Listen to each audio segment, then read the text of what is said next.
Welcome to the 20th Annual Educational Technology Conference in Seattle, Washington.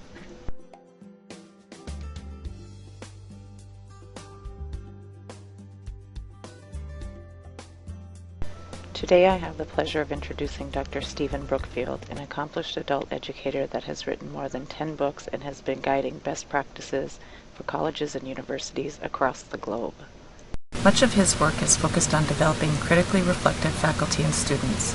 Today he will discuss how educators can create curriculum that will cultivate critical thinking skills in distance education programs. Throughout history, educators have strived to develop critical thinking skills in their students. In a knowledge-based society, the need to master this skill is more important than ever before.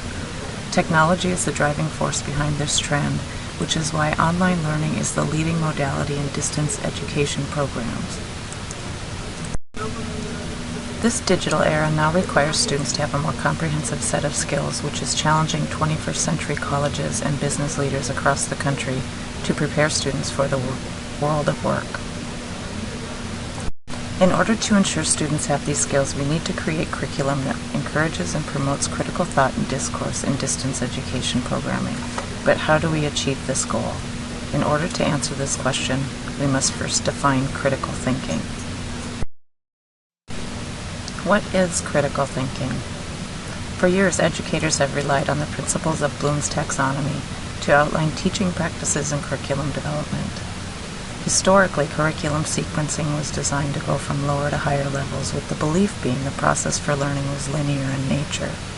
However, in 2001, according to Anderson and Crothwell, they offered a new version of this taxonomy based on their research findings that the critical thinking process isn't necessarily linear, which aligns with Brookfield's 5 aspects of critical thinking. Aspects suggest that critical thinking is productive and positive activity.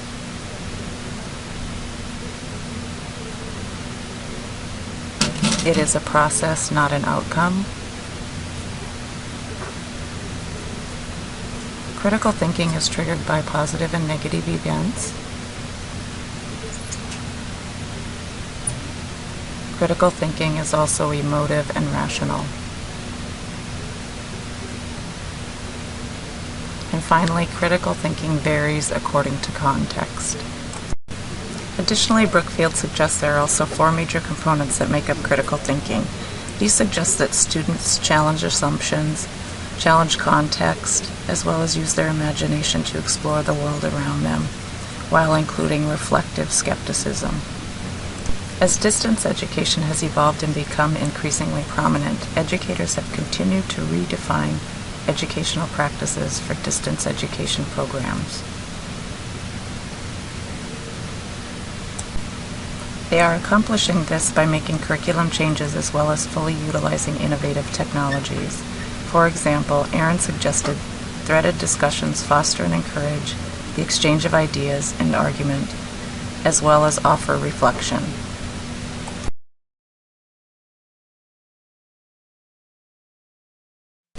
By offering students the opportunity to refer to conversations throughout the course, students are able to think more deeply about the content.